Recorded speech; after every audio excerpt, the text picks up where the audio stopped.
আমন্ত্রণ দেশ জনপদ লাইভে, সঙ্গে আমি ইশিকা আজিজ। সংক্ষিপ্ত সফরে ঢাকায় এসেছেন ভারতের পররাষ্ট্র সচিব বিক্রম মিশ্রি। বাংলাদেশের রাজনৈতিক পট পরিবর্তনের পর দিল্লির উচ্চ পর্যায়ের কোনো কর্মকর্তা প্রথম ঢাকায় এলেন। বৈঠকে বসেছেন পররাষ্ট্র সচিবের সঙ্গে। এই মুহূর্তে সেখানে রয়েছেন সহকর্মী জান্নাতুল মোহনা। সরাসরি যুক্ত হব তার সঙ্গে। মোহনা, বৈঠকে কি কি বিষয় নিয়ে আলোচনা হচ্ছে, যদি আপনি কিছু জানতে পারেন আমাদের জানাবেন।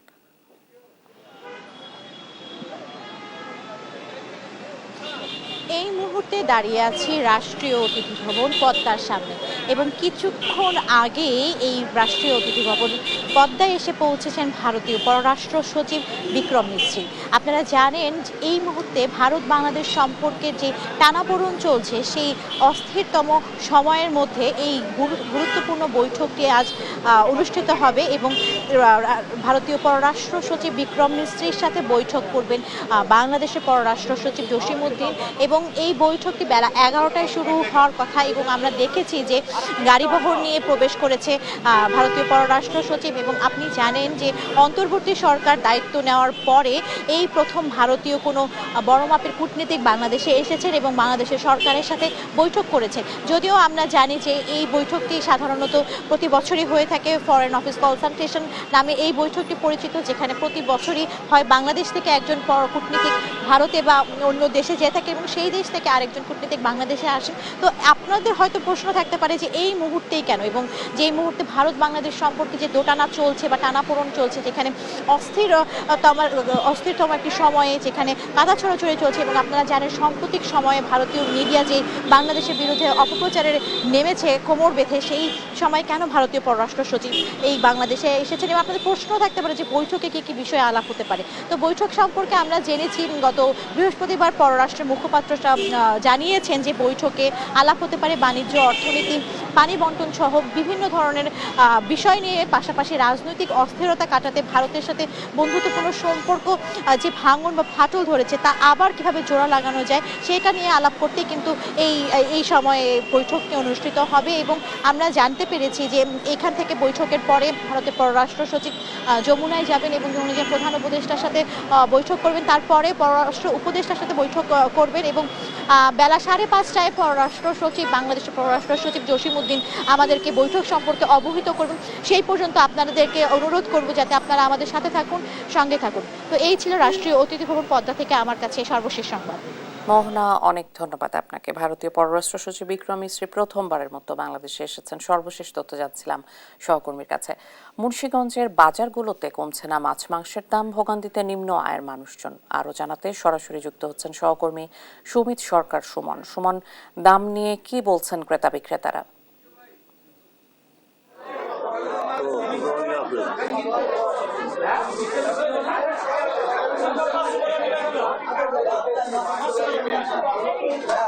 জি ইশিকা, আপনি যেমনটি বলছিলেন, আসলে মুন্সিগঞ্জে কিন্তু মাছ মাংসের বাজারের খবর যদি আমি বলি, গত কয়েকদিনের তুলনায় কিন্তু বাজারে প্রতিটি মাছের দাম কিন্তু আসলে বৃদ্ধি পেয়েছে বলে আমাদের এখানকার ক্রেতা ও বিক্রেতারা জানিয়েছেন। ইলিশ মাছ, যে 1 কেজি ইলিশ মাছ ওজনে যেটি ছিল, সেই ইলিশ মাছ কিন্তু এখন 200 টাকা বেড়ে 2000 টাকায় বিক্রি হচ্ছে। শিং মাছ, যেই শিং মাছ ছিল 800 টাকা, সেই শিং মাছ 1000 টাকায় বিক্রি হচ্ছে। আসলে এরকম করে প্রতিটি মাছের দাম কিন্তু গত কয়েকদিনের তুলনায় দাম কিছুটা বেড়েছে বলে আমরা জেনেছি। তো আমরা এখন একজন বিক্রেতার সাথে কথা বলবো। আপনি একটু জানাবেন মাছের দাম কেমন এবং কেন বেড়েছে? মাছটা হলো অনেক সংকট, মাছটা অনেক সংকট, এই জন্য আপনার মাছ সংগ্রহ কম আর কি, এই জন্য দাম একটু বেড়েছে। মাছের দাম বেড়েছে? এদিকে কি দাম বেড়েছে? খাইতে আছে। হ্যাঁ, দাম বেড়েছে ইলিশ মাছের আগের থেকে 200-100 টাকা বাড়ছে কেজিতে। তারপর আপনার রুই মাছও একটু 20 টাকা 30 টাকা বাড়ছে। আইন মাছের দাম একটু 50 টাকা 30 টাকা বাড়ছে। এরকমই মানে বেশি একটা বাড়ে না আর কি। মাছটা আর কি সংকট আর কি কম, এই জন্য মানে মাছটা মানে শীতের কারণে মাছটা কম আসে, আবার কুয়াশা পড়ছে, প্রচুর পরিমাণ কুয়াশা, এই জন্য মাছটার সংগ্রহটা কম হইতেছে। ধন্যবাদ আপনাকে। আসলে আপনি যেমনটি শুনছিলেন বিক্রেতার কাছ থেকে, আসলে শীতের কারণে আসলে মাছের সরবরাহ অনেক। এদিকে যদি মাংসের কথা বলি তাহলে মুরগির ব্রয়লার মুরগি যেটি ছিল 190 টাকা, সেই মুরগি কিন্তু দাম 20 টাকা কমে 170 টাকায় বিক্রি হচ্ছে। ও এদিকে গরুর মাংস ও খাসির মাংসের দাম কিন্তু আগের মতোই আছে বলে আমাদের এখানে বিক্রেতা ও ক্রেতারা জানিয়েছেন। তো এই ছিল মুন্সিগঞ্জ বাজার থেকে আমার কাছে মাছ মাংসের বাজারের সবশেষ খবর। সুমন, অনেক ধন্যবাদ আপনাকে। মুন্সিগঞ্জে মাছ মাংসের ঊর্ধ্বগতির বাজার নিয়ে বিস্তারিত জানছিলাম সহকর্মীর কাছে।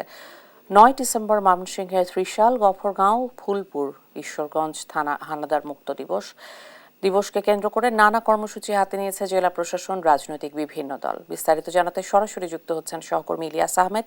ইলিয়াস, দিবসটি উদযাপন নিয়ে কি বলছে জেলা প্রশাসন এবং অন্যান্যরা? নানা আয়োজনের মধ্য দিয়ে ময়মনসিংহের ত্রিশাল, ফুলপুর, ঈশ্বরগঞ্জ এবং মুক্তাগাছা মুক্ত দিবস কিন্তু পালিত হচ্ছে। অর্থাৎ আমরা দেখেছি যে আজকে সকাল থেকে প্রশাসন সহ রাজনৈতিক দলের বিভিন্ন সহযোগী সংগঠন সহ কিন্তু নেতৃবৃন্দরা এই দিবসটিকে নানানভাবে উদযাপন করছেন। অর্থাৎ আমি এখন রয়েছি ময়মনসিংহের ফুলপুর উপজেলায় রয়েছি, কিন্তু আমরা দেখেছি যে স্মৃতি স্তম্ভে কিন্তু অর্থাৎ যে ছাত্রদল রয়েছে, ছাত্রদলের উদ্যোগে কিন্তু তারা পুষ্পস্তবক অর্পণ করছেন। অর্থাৎ 1971 সালের এই দিনে কিন্তু ফুলপুর উপজেলা মুক্ত হয়েছিল পাক হানাদার বাহিনীর কাছ থেকে কিন্তু যুদ্ধ করে। সেই দিনটি কিন্তু নানানভাবে আজকে পালিত হচ্ছে। অর্থাৎ আমরা সকালে দেখেছি যে উপজেলা প্রশাসন শহর বিভিন্ন রাজনৈতিক সংগঠনের নেতৃবৃন্দরা কিন্তু তারা এই দিনটিকে উদযাপন করছেন। অর্থাৎ তারা কিন্তু স্মৃতিসৌধে কিন্তু তারা ইতিমধ্যেই ছাত্রদলের উদ্যোগে কিন্তু আমরা দেখেছি যে নেতৃবৃন্দরা কিন্তু পুষ্পস্তবক অর্পণ করবেন এবং তারা সেই কার্যক্রম কিন্তু শুরু করেছেন। এছাড়াও দিনব্যাপী কিন্তু ছাত্রদল সহ বিএনপি এবং সহযোগী সংগঠনের নেতৃবৃন্দরা কিন্তু তারা নানান উদ্যোগ হাতে নিয়েছেন এবং বিকালে কিন্তু তাদের একটি বর্ণাঢ্য র্যালিও অনুষ্ঠিত হবে। এবং সেই আমরা যদি একটু যুক্ত হতে চাই, জানতে চাই একে এম আরিফুল হক, আজকের দিনটিকে আপনারা কিভাবে পালন করে মনে? আজকের এই দিনে আজ ফুলপুর তারাকান্দাবাসীর জন্য অত্যন্ত গৌরব এবং ঐতিহ্যের দিন। আজ 9 ডিসেম্বর ফুলপুর পাক হানাদার মুক্ত দিবস।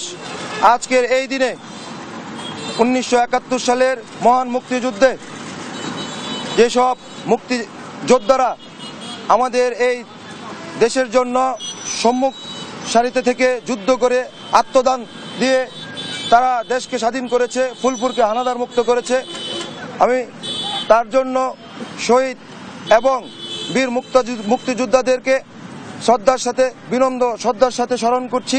পাশাপাশি আজকে আমরা এই দিনটিকে আমাদের ঐতিহ্য, আমাদের গৌরব, আমাদের বিজয়ের দিন মনে করে ফুলপুর উপজেলা প্রশাসন, পাশাপাশি ফুলপুরের রাজনৈতিক অঙ্গন, আমরা বাংলাদেশ জাতীয়তাবাদী যুবদল ফুলপুর উপজেলা শাখার পক্ষ থেকে আমরা কর্মসূচি হাতে নিয়েছি, যার দরুন আজকে আমরা পুষ্পস্তবক অর্পণ করতে এসেছি এবং বিকাল 3টায় আমরা ফুলপুরের রাজপথে বিজয় যাত্রার আয়োজন করেছি। আপনারা জানেন 1971 সালে মহান মুক্তিযুদ্ধে সারা দেশে যুদ্ধের জন্য 11টি সেক্টরে বিভক্ত হয়েছিল। আমাদের এই ময়মনসিংহ সহ বৃহত্তর ময়মনসিংহ টাঙ্গাইল 11 নং সেক্টরে অন্তর্ভুক্ত ছিল। 11 নং সেক্টরের নেতৃত্ব দিয়েছিলেন বাংলাদেশ জাতীয়তাবাদী দলের প্রতিষ্ঠাতা, স্বাধীনতার ঘোষক, সফল রাষ্ট্রনায়ক, আধুনিক বাংলাদেশের স্বপ্নদ্রষ্টা শহীদ রাষ্ট্রপতি জিয়াউর রহমান। জিয়া রহমানের ডাকে ফুলপুর তারাকান্দাবাসী জিয়া রহমানের নেতৃত্বে আন্দোলনে যুদ্ধে অংশগ্রহণ করে ফুলপুরকে মুক্ত করেছিল, হানাদার মুক্ত করেছিল। আমরা আজকের এই দিনে শহীদ জিয়াউর রহমান এবং এই দেশকে মুক্ত করার লক্ষ্যে যেসব মুক্তিযোদ্ধারা আত্মদান করেছেন এবং বীরত্বের সাথে লড়াই করেছেন, সেই সব মুক্তিযোদ্ধাদের আত্মার শান্তি কামনা করি, বিনম্র শ্রদ্ধা জ্ঞাপন করি। তিনি বলছিলেন যে আসলে যাদের আত্ম থেকে এই সোনার বাংলাদেশ অর্জিত হয়েছে এবং ময়মনসিংহের ফুলপুর, মুক্তাগাছা এবং যে 11টি উপজেলা সহ এবং ময়মনসিংহ যে স্বাধীন হয়েছিল, সেই যাদের আত্মার বিনিময়ে সেটি অর্জিত হয়েছে, তাদের প্রতি শ্রদ্ধা নিবেদন এবং আজকের এই দিনটিকে স্মরণ করার লক্ষ্যে কিন্তু তাদের যে নানা কর্মসূচি সেটি কিন্তু তারা সকাল থেকেই পালন করছেন। আমরা সেই বিষয়গুলো কিন্তু লক্ষ্য করেছি এবং নানান আয়োজনের মধ্য দিয়ে সেই দিনভর কিন্তু তাদের যে অনুষ্ঠানমালা রয়েছে সেটি কিন্তু চলমান থাকবে, সেই বিষয়টি কিন্তু তারা জানিয়েছেন। এই ছিল আমার কাছে সর্বশেষ। ইলিয়াস, অনেক ধন্যবাদ আপনাকে। ময়মনসিংহের হানাদার মুক্ত দিবস নিয়ে বিস্তারিত জানছিলাম সহকর্মীর কাছে। আন্তর্জাতিক দুর্নীতি বিরোধী দিবসের আলোচনা সভায় কথা বলছেন উপদেষ্টা আসিফ নজরুল। সরাসরি যাচ্ছে সেখানে। আমি দুপুরে খাবার খাওয়াতাম এবং এটা হয়তো বলা ঠিক হচ্ছে না, আমি তখনই বেনসন সিগারেট খেতাম, তাদেরকে খাওয়াতে হতো, কারণ সামর্থ্য ছিল না তাদের। 20 বছর পর দেখা গেল তাদের অধিকাংশই কোটি কোটিপতি হয়ে গেছে। তাদের সবাইকে আপনারা চিনেন, প্রধানমন্ত্রী, তৎকালীন প্রধানমন্ত্রী সাংবাদিক সম্মেলন তাদেরকে দেখেছেন। তারা আমাকে নিয়ে খুব হাসাহাসি করতো। 20 বছর 25 বছর পর আমার পোশাক নিয়ে, আমার গরিব চেহারা নিয়ে, আমার ভাঙাচোরা গাড়ি নিয়ে। আমার মনে আছে আমার একজন বলতো প্রায়, নজরুল ভাই আপনি এত বোকা, এত বোকা, মানে সবাই এত বড়লোক হয়ে গেছে, বাড়িধারা গুলশানে বাড়ি আছে, চকচকে গাড়ি আছে। আমার এই মলিন দশা দেখে তাদের মায়া লাগতো, মায়া লেগে কথাটা বলতো। আল্লাহর কাছে হাজার শুকর, এখনো সেই দরিদ্র চেহারাই আছে। উপদেষ্টার পদ থেকে যখন ফিরে যাব দেখবেন আমার সেই পুরনো গাড়িটাই আছে, আর সাধারণ পোশাক আশাকে আছে। আল্লাহর কাছে হাজার শুকর, কোনো সমস্যা নাই, খুবই ভালো আছে। কিন্তু আমার কাছে দুঃখ লাগতো, এখনো লাগে। আমি দেখতাম আমার সাথে যারা বড় হয়েছে, ছাত্র জীবনে যাদের দেখেছি, ইউনিভার্সিটি লাইফে যাদের দেখেছি, সাংবাদিকতা জীবনে যাদের দেখেছি, শিল্প সাহিত্য জগতে যাদের দেখেছি, তারা যে এরকম অকথ্য বড়লোক হয়েছে, সেটা কোনো কারণ ছিল না বড়লোক হওয়ার। কিন্তু এটা নিয়ে তাদের মধ্যে কোনো অনুশোচনা ছিল না, কোন রকম দুঃখবোধ, অনুশোচনা, লজ্জা ছিল না। আমার বলতে লজ্জা লাগছে, আমার এক বন্ধু, ক্লাস ফ্রেন্ড, ওরকম ঘনিষ্ঠ বন্ধু না, সে একটা জেলার জাজ ছিল। সে আমাকে একদিন ফোন করলো, যখন সে স্টুডেন্ট লাইফে খুব দরিদ্র অবস্থায় ছিল, বহুভাবে তাকে আমি হেল্প করতাম। 50-100 টাকা ধার নিত, জীবনে কোনোদিন ফেরত দিত না, জানতো ফেরত দেওয়ার দরকার নাই। সে আমাকে গর্ব করে বলতেছে এরকম, সে গুলশানে বাড়ি কিনছে, বাড়ি উদ্বোধন করবে, আমি যেন আসি। তা আমরা তুই কত টাকা বেতন পাচ্ছি, বাইরে গুলশানে বাড়ি কিনলি কিভাবে? তারপরে সে খুব বিরক্ত হয়ে ফোন টোন রেখে দিল। এগুলি কিন্তু খারাপ ঘটনা বলছি। আমার বহু বন্ধু আছে অসাধারণ সৎ জীবনযাপন করেছে, কিন্তু আমি বললাম যে সে যে আমাকে গর্ব করে কথাটা বলছে, কোনো লজ্জা নাই।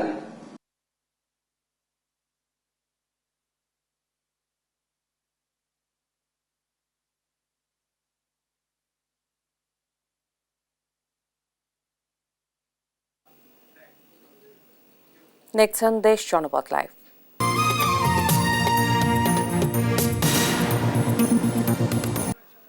নড়াইল ও চাঁপাইনবাবগঞ্জে পালিত হচ্ছে দুর্নীতি বিরোধী দিবস।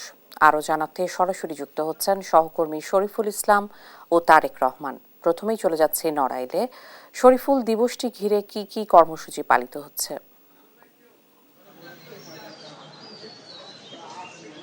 ধন্যবাদ ইশিকা। যেমনটি বলছিলেন, সারা দেশের মতো নড়াইলেও আন্তর্জাতিক দুর্নীতি বিরোধী দিবস পালিত হচ্ছে, বিভিন্ন কর্মসূচির মধ্য দিয়ে পালিত হচ্ছে। কর্মসূচির মধ্যে ছিল জাতীয় সঙ্গীত উচ্চারণ এবং দলীয় যে সংগঠনের পতাকা এবং জাতীয় পতাকা উত্তোলন, মানববন্ধন এবং আলোচনা সভা অনুষ্ঠিত হয়েছে। এখানে বিভিন্ন শ্রেণী পেশার মানুষ এই সব কর্মসূচিতে অংশগ্রহণ করেন।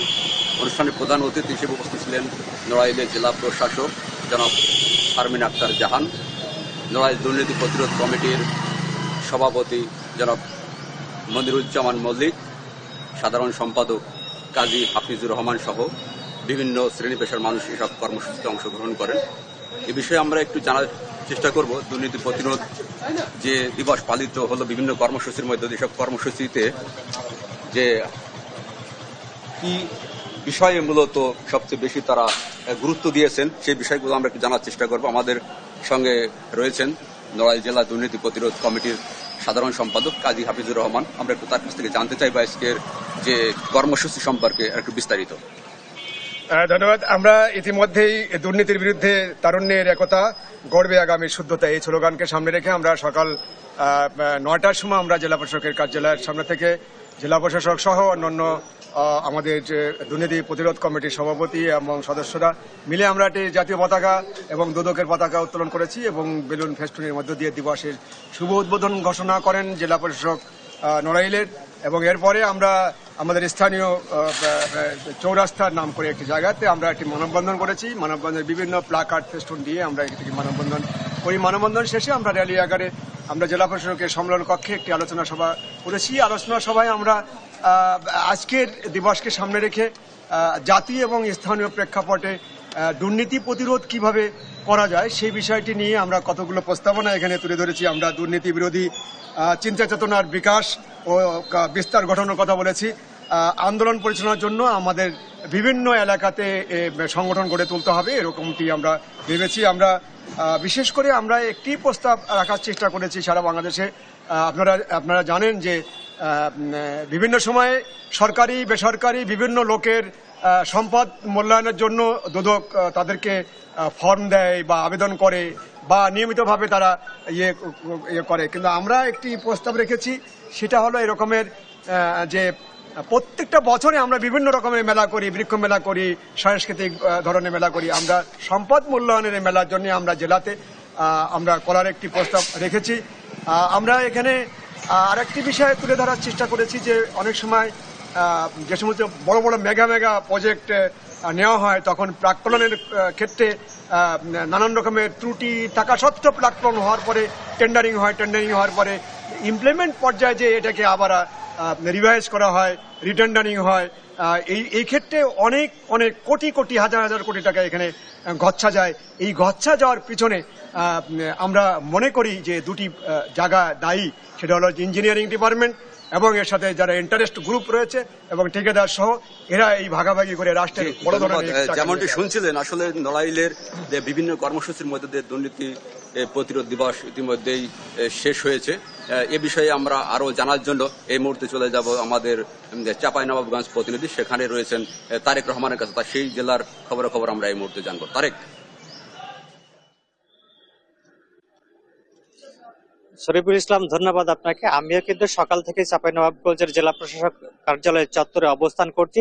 সকাল 9টায় কিন্তু আন্তর্জাতিক দুর্নীতি প্রতিরোধ দিবসের আনুষ্ঠানিকতা শুরু হয়েছে। সকালে পতাকা উত্তোলন, এরপরে মানববন্ধন, তারপরে আলোচনা সভার মধ্য দিয়ে কিন্তু আন্তর্জাতিক দুর্নীতি প্রতিরোধ দিবসের আজকের কর্মসূচি শেষ করা হয়েছে। আপনাকে বলে রাখি, এই কর্মসূচিটাই কিন্তু জেলার বিভিন্ন নানা শ্রেণী পেশার মানুষজন কিন্তু উপস্থিত ছিলেন। বিশেষ করে বিভিন্ন শিক্ষা প্রতিষ্ঠানের শিক্ষার্থীরা, বিভিন্ন চিকিৎসক বৃন্দ সহ নানা প্রতিষ্ঠানের মানুষজন অংশগ্রহণ করেন। এখানে উপস্থিত ছিলেন চাঁপাইনবাবগঞ্জের জেলা প্রশাসক, চাঁপাইনবাবগঞ্জের পুলিশ সুপার এবং সিভিল সার্জন সহ অন্যান্যরা।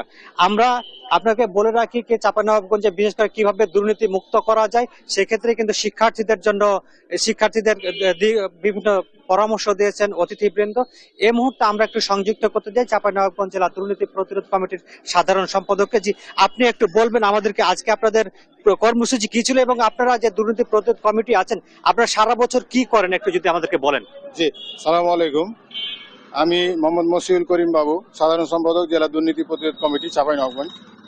আমরা মূলত দুর্নীতি প্রতিরোধমূলক ব্যবস্থা, কারণ আমাদের দুর্নীতি দমন কমিশনের দুইটি ওয়ে, দুর্নীতি দমন এবং দুর্নীতি প্রতিরোধ। তো দুর্নীতি দমন প্রতিরোধের বিষয় হিসেবে আজকে আমরা 9 ডিসেম্বর আন্তর্জাতিক দুর্নীতি বিরোধী দিবস উদযাপন করলাম জেলা প্রশাসক এবং জেলা দুর্নীতি প্রতিরোধ কমিটির যৌথ উদ্যোগে। আপনি ইতিমধ্যে শুনেছেন যে আমাদের যে কর্মসূচি ছিল মানববন্ধন, বেলুন ও ফেস্টুন উড়ানো এবং আলোচনা সভায় বিভিন্ন পর্যায়ের বক্তারা এখানে বক্তব্য রেখেছেন। বিশেষ করে তরুণ প্রজন্মের 2 জন বক্তা খুব সুন্দর বক্তব্য রেখেছেন। বর্তমান প্রেক্ষাপটে দুর্নীতি কিভাবে হচ্ছে এই বিষয়গুলো নিয়ে তারা তুলে ধরেছেন এবং জেলা প্রশাসন জেলা প্রশাসক মহোদয় উনি প্রধান অতিথির বক্তব্যে অনেক দিক নির্দেশনামূলক বক্তব্য দিয়েছেন। এছাড়াও আমরা বছরের অন্যান্য সময়ে দুর্নীতি প্রতিরোধ সপ্তাহ পালন করে থাকি, সপ্তাহব্যাপী, এবং আমাদের বিভিন্ন স্কুল কলেজে ছাত্রদের সততা শিক্ষার জন্য সততা স্টোর করা হয়েছে। আর আমাদের বিভিন্ন সময় বিতর্ক অনুষ্ঠান হয়, দুর্নীতি বিরোধী বিতর্ক অনুষ্ঠান, আমাদের বিভিন্ন মতবিনিময় সভা হয়, র্যালি হয়, মানববন্ধন হয়। তারপরে আপনার কাছে আমি একটু সংক্ষেপে জানতে চাই, সেটা হচ্ছে চাঁপাইনবাবগঞ্জে কি পরিমাণ দুর্নীতি হয় এবং দুর্নীতির আসলে সূচকগুলা কি, এগুলো কি আপনারা কোনোদিন অ্যানালিসিস করেছেন কিনা? জি, দুর্নীতির সূচক আসলে এটা বলা বাহুল্য, এটা তো আমরা সবাই জানি কোথায় কোথায় দুর্নীতি হয়, তবে কম বেশি, কোন খাতে কম কোন খাতে বেশি। তবে আমাদের সর্বজন স্বীকৃত, আমরা সবাই জানি যে আমাদের পুলিশ প্রশাসন, জেলা প্রশাসন, sub registry office, passport office, ভূমি অফিস, তারপরে শিক্ষা অফিস, এসব ক্ষেত্রে এমন কোনো মানে খাত নাই যে যেখানে দুর্নীতি হয় না। হয়তো ধন্যবাদ আপনাকে। জি ইসিকা, আপনি শুনছিলেন চাঁপাইনবাবগঞ্জে আন্তর্জাতিক দুর্নীতি প্রতিরোধ কমিটির সাধারণ সম্পাদক বলছিলেন কোন কোন অফিসগুলোতে বা কোন কোন দপ্তরগুলোতে যে দুর্নীতি হয় সে বিষয়টি তিনি বলছিলেন, এবং সারা বছর তারা যে কাজকর্ম করে থাকেন সে বিষয়টি তিনি জানাচ্ছিলেন আমাকে। জি ইসিকা, এই ছিল আমার কাছে চাঁপাইনবাবগঞ্জের সর্বশেষ পরিস্থিতি। তারেক, অনেক ধন্যবাদ আপনাকে। চাঁপাইনবাবগঞ্জ এবং নড়াইলে দুর্নীতি বিরোধী দিবস নিয়ে বিস্তারিত জানছিলাম সহকর্মীদের কাছে। ব্রিফ করছেন ডিএমপি কমিশনার, সরাসরি চলে যাচ্ছি সেখানে। আমরা ছিনতাই প্রতিরোধের জন্য বিশেষ করে বাস স্ট্যান্ড এবং রেল স্টেশন, রাত্রে ভোরবেলা যখন যাত্রী সাধারণ নামে, ভোর 5টার পরে, তখন আমার পুলিশ হয়তো সারা রাত ডিউটি করে কিছুটা নেতিয়ে পড়ে, সেই সময় এই ঘটনাগুলো বেশি হচ্ছে। এগুলো প্রতিরোধের জন্য আমি আমার ডিবিকে সক্রিয় করেছি এবং আমার থানা পুলিশ সক্রিয় করেছি যাতে ছিনতাই ঘটনাটা রোধ করা সম্ভব হয়।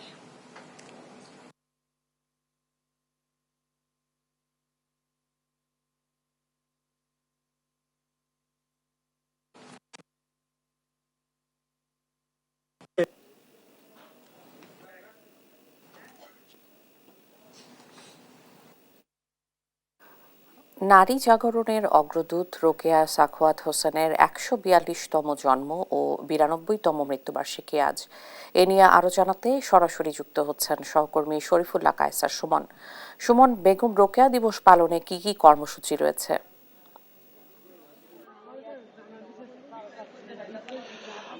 ইশিকা, দাঁড়িয়ে আছি সাতক্ষীরা জেলা প্রশাসনের কার্যালয়ের সামনে। এখানে যারা বেগম রোকেয়া দিবস উপলক্ষে যেসব নারীরা বিভিন্ন পর্যায়ে ভূমিকা রাখবার কারণে যারা জয়িতা পুরস্কারে মনোনীত হয়েছেন এবং জয়িতা পুরস্কার পেয়েছেন, তারা সবাই এখানে আছেন। এবং আপনাকে জানিয়ে রাখি যে সাতক্ষীরা জেলায় জেলা সদরে হচ্ছে সদর উপজেলা এবং জেলা সদরে 10 জন এবং মোট সমগ্র উপজেলা মিলিয়ে 32 জন এই বেগম রোকেয়ার দিবস এবং আন্তর্জাতিক নারী নির্যাতন পক্ষ উপলক্ষে তাদেরকে 32 জনকে এই জয়িতা পুরস্কারে মনোনীত করা হয়েছে। এখানে সেই সব মানুষেরাই উপস্থিত আছেন যারা আসলে বিভিন্ন পর্যায়ে নারীদের জাগরণের ক্ষেত্রে বিভিন্নভাবেই ভূমিকা পালন করেছেন। আমি এই আয়োজনের সাথে যুক্ত ফাতেমাতুজ জোহরা, তাকে যুক্ত করছি।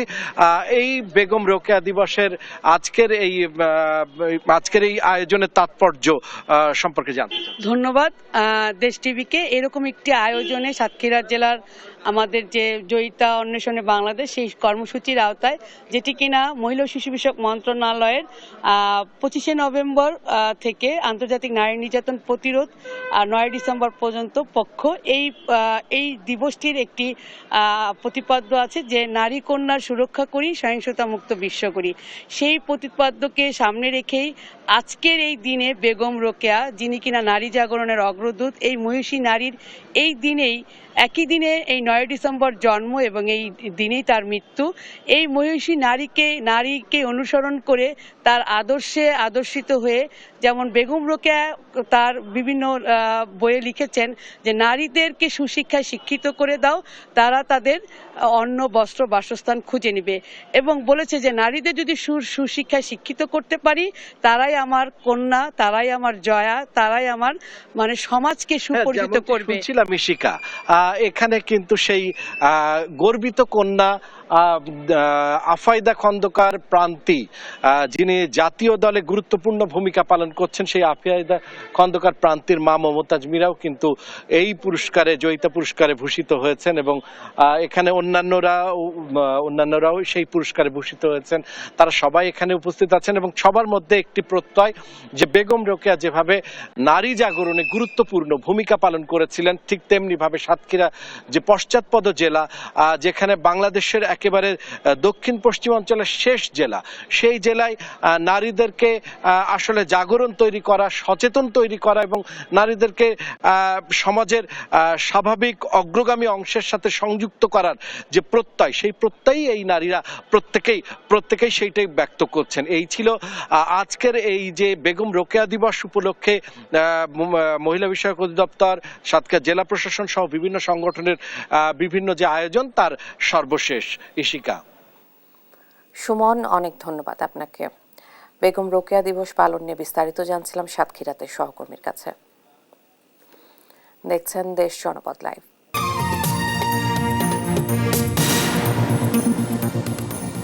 বগুড়ায় অনুষ্ঠিত হচ্ছে জৈব সার ব্যবহার করে স্বাস্থ্যসম্মত সবজি উৎপাদন ও ক্রয়ে মাঠ পর্যায়ে কৃষক ও ক্রেতাদের উদ্বুদ্ধকরণ সভা। আরও জানাতে সরাসরি যুক্ত হচ্ছেন সহকর্মী সঞ্জু রায়। সঞ্জু, কৃষক ও ক্রেতাদের অভিমত কি জানাবেন? সব সাধকের বড় সাধক আমার দেশের চাষা, দেশ মাতারি মুক্তিকামী, দেশের সেজে আসা। রোদে পুড়ে বৃষ্টিতে ভিজে কিংবা শীতের এই কুয়াশাকে ভেদ করে আমাদের চাষি ভাইরা নিরলস পরিশ্রম করে আমাদের মুখে দুটি অন্ন তুলে দেওয়ার জন্য। উত্তরের এই প্রাণকেন্দ্র বগুড়া বছরের পর বছর বগুড়া সহ দেশের বিভিন্ন জেলার মানুষের সবজির যে চাহিদা তা পূরণ করে যাচ্ছে। তবে প্রশ্ন আসে যে সেই সবজি কি আসলেও বিষমুক্ত কিংবা স্বাস্থ্যসম্মত?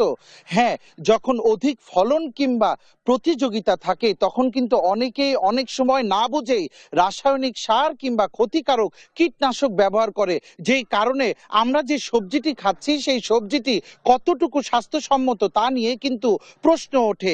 এই ধারাবাহিকতার পরিবর্তনের জন্যই কিন্তু গত 2021 সাল থেকে পল্লী উন্নয়ন প্রকল্প এমসিসি বাংলাদেশের সহযোগিতায় তারা পরিবেশ বান্ধব কৃষি এবং এর ব্যবসায়িক গুরুত্ব নিয়ে মাঠ পর্যায়ে কাজ করে যাচ্ছে। আজকে বগুড়া শহরের শাখারিয়ার এই গ্রামীণ এলাকায় সাধারণ কৃষক এবং ক্রেতাদেরকে স্বাস্থ্যসম্মত সবজি উৎপাদন এবং ক্রয়ের লক্ষ্যে সকাল থেকে একটি কর্মশালা শুরু হয়েছে। সেই কর্মশালার অংশ হিসেবে এখন তাদেরকে কিন্তু সরাসরি সবজির ক্ষেতে নিয়ে আসা হয়েছে, যেখানে দেখানো হচ্ছে যে কিভাবে জৈব সার ব্যবহার করে স্বাস্থ্যসম্মত সবজি উৎপাদন করা যায়, একই সাথে কীটনাশক ব্যবহার না করে কিভাবে আঠালো ফাঁদ কিংবা ফেরোমন ফাঁদ ব্যবহার করে ক্ষতিকারক পোকামাকড় দমন করা যায়। এটি কিন্তু তারা প্রচার এবং প্রসারের চেষ্টা করছে। তাদের একটি লক্ষ্য, সাধারণ মানুষ যেন স্বাস্থ্যসম্মত সবজি পায় এবং এই ধারাটি, এই বার্তাটি যেন সারা দেশে ছড়িয়ে যায়। আমরা একটু সরাসরি কথা বলবো পল্লী উন্নয়ন প্রকল্পের প্রধান সমন্বয়কারী আবু সাইদের সাথে। যে সাইদ ভাই, আমাদেরকে একটু জানাবেন যে এই উদ্যোগটি আপনারা কতটুকু কৃষক এবং ক্রেতাদের মাঝে ছড়াতে পারছেন? আমরা শাখারে ইউনিয়নে 420 জন কৃষককে নিয়ে কাজ করছি। মূলত তাদেরকে ভার্মি কম্পোস্ট, টাইকো কম্পোস্ট কিভাবে উৎপাদন করতে হয় সেটা হাতে কলমে শেখানো হচ্ছে এবং কিভাবে বিষ না দিয়ে আঠালো ফাঁদ এবং ফেরামন ফাঁদের মাধ্যমে পোকা দমন করা যায় সেইটাই আজকে সরজমিনে আমরা দেখাচ্ছি তাদেরকে। এবং কিছু মানে এটা বিক্রি না হলে পরে কৃষকেরা উৎপাদন করতে যাবে না বা তারা সেই জন্য আমরা বিক্রিরও চেষ্টা করছি। এবং সেই লক্ষ্যে বগুড়া থেকে যারা ফ্ল্যাট বাড়ি আছে, যেখানে 30 বা 50 জনের মতো পরিবার থাকে, সেই রকম ফ্ল্যাটের লোকজনকে আমরা এখানে আহ্বান জানাইছি যে তাদেরকে আমরা এটা দেখায় উদ্বুদ্ধ করে আমরা যেন কৃষকের উৎপাদিত ফসলগুলো, স্বাস্থ্যসম্মত ফসলগুলো তাদের কাছে বিক্রি করতে পারি এবং এটা উত্তর যেন বৃদ্ধি হয়, এই লক্ষ্যে আজকে আমরা এখানে এটা আয়োজন করছি আর কি। জনাব সাইদ, আপনাকে ধন্যবাদ। ইতিবাচক এই উদ্যোগে কিন্তু এগিয়ে এসেছে কৃষি অধিদপ্তর, সিভিল সার্জন অফিসের স্বাস্থ্য শিক্ষা অফিসার কিংবা বিভিন্ন আর্থিক প্রতিষ্ঠানগুলো। তারা কিন্তু কৃষকদের উদ্বুদ্ধ করছে যে তারা যদি রাসায়নিক সার কিংবা কীটনাশকের ব্যবহার কমিয়ে জৈব সার কিংবা যে প্রাকৃতিক যে ফাঁদগুলো রয়েছে তা ব্যবহার করে সাধারণ ভোক্তাকে বিষমুক্ত এবং স্বাস্থ্যসম্মত সবজি যদি পৌঁছে দিতে পারে, এই লক্ষ্যে কিন্তু তাদের এই প্রচেষ্টা চলছে কয়েক বছর ধরে, যাতে কিন্তু ইতিমধ্যে এই এলাকার 420 জন কৃষক কিন্তু ইতিমধ্যে এই যাত্রায় অংশ নিয়েছে। এবং কৃষকদের এই ইতিবাচক দিন বদলের যে যাত্রা, এই যাত্রার কথা কিন্তু এর আগে সবার প্রথমে দেশ টিভি কিন্তু তুলে ধরেছিল সাধারণ জনগণের মাঝে। এবং এই পদ্ধতি জৈব সার ব্যবহার করে এবং প্রাকৃতিক ফাঁদ ব্যবহার করে যে স্বাস্থ্যসম্মত সবজি উৎপাদনের যে যাত্রা, তা কিন্তু দিনে দিনে জনপ্রিয় হচ্ছে বগুড়ার এই শাখারিয়া এলাকা ছাড়াও অন্যান্য ইউনিয়নগুলো সহ দেশের বিভিন্ন তৃণমূল পর্যায়েও। ইশিকা বগুড়া শহরের শাখারিয়া ইউনিয়ন থেকে গ্রামীণ এই কৃষকের মাঠ থেকে আজকে প্রাকৃতিক কৃষি এবং নিরাপদ সবজি উৎপাদনের যে ইতিবাচক যাত্রার খবর, তা নিয়ে আজকে আমার কাছে এটিই ছিল সর্বশেষ। সঞ্জু, অনেক ধন্যবাদ আপনাকে। জৈব সার ব্যবহার নিয়ে কৃষক ক্রেতাদের উদ্বুদ্ধকরণে বিস্তারিত জানছিলাম সহকর্মীর কাছে বগুড়া থেকে। দেখছেন দেশ জনপদ লাইভ।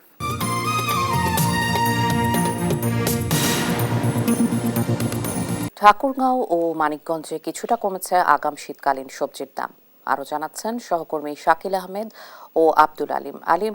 শাকিল, জনমনে কি কিছুটা স্বস্তি ফিরেছে কিনা? ধন্যবাদ ইশিকা।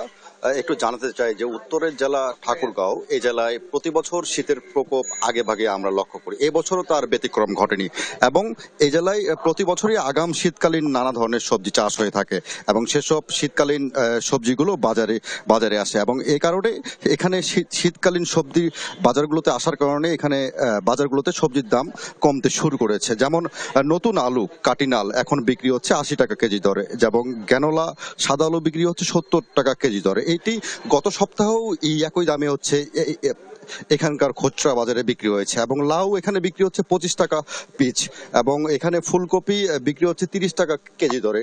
ফুলকপিতে 5 টাকা কমেছে, যেমন হচ্ছে গত সপ্তাহেও ছিল 35 টাকা কেজিতে এবং এখানে সিম বিক্রি হচ্ছে 30 থেকে 50 টাকা কেজি দরে। বেগুন যেমন বিক্রি হচ্ছে 25 থেকে 40 টাকা কেজি দরে। কাঁচামরিচ যেমন গত সপ্তাহেও দাম ছিল 60 টাকা কেজি, এই সপ্তাহে এসে এখানে 10 টাকা কেজি কমেছে, এখন বিক্রি হচ্ছে 50 টাকা কেজি দরে।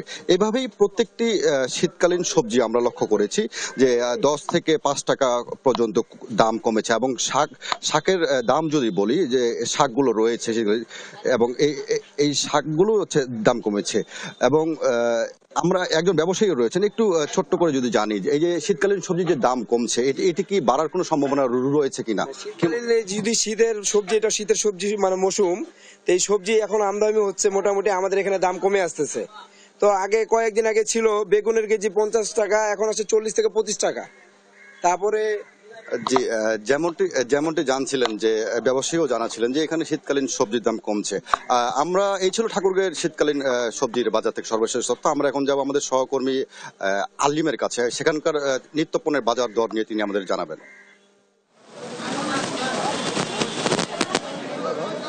মানিকগঞ্জের যে বাজারগুলোতে শীতকালীন সবজি সরবরাহ করেছে এবং সবজির দামও কিছুটা কমতে শুরু করেছে। প্রায় প্রতিটি সবজিতেই কিন্তু প্রায় 10 থেকে 20 টাকা পর্যন্ত কমেছে। কিন্তু সবজির দাম কমলেও নিম্নবিত্ত এবং মধ্যবিত্ত পরিবারের নাগালের বাইরেই রয়েছে বলে ভোক্তারা দাবি করেছেন। তারা যেটি বলছেন যে এই এখন যে বর্তমান যে শীতকালীন সবজি সরবরাহের যে পরিমাণ বাজারে এসেছে, এতে সবজির দাম কিন্তু আরো কমার কারণ ছিল, কিন্তু গত বছরের তুলনায় কিন্তু এবছর এখনো সবজির দামটা চড়া বলে ভোক্তারা দাবি করেছেন। তারা যেমন আজকের বাজার কিন্তু যাচ্ছে বেগুন 60 টাকা, মূলা 20 টাকা, নতুন আলু 80 টাকা, তারপরে নতুন আলু 80 টাকা, তারপরে মরিচ 80 টাকা, ফুলকপি 40 টাকা। এবার যে দামগুলো এই যে গত বছরে কিন্তু এই যে সবজিগুলো, এই সবজিগুলোর দাম কিন্তু আরো এরও অর্ধেক দামে ছিল, কিন্তু এবছর কিন্তু দাম অতটাই কমেনি, যা নিম্নবিত্ত এবং মধ্যবিত্তদের যে নাগালের মধ্যে আসবে তা কিন্তু আসেনি। তার ভোক্তারা দাবি করেছেন যে বাজার মনিটরিং এ এবং মধ্যস্বত্বভোগীরা যাতে কারসাজি না করে দাম বৃদ্ধি করতে না পারে তার দাবি জানিয়েছেন। তো আলিম, ধন্যবাদ আপনাকে। এই ছিল এখনকার দেশ জনপদ লাইভ। পরের বুলেটিন দেখার আমন্ত্রণ রইল। ধন্যবাদ।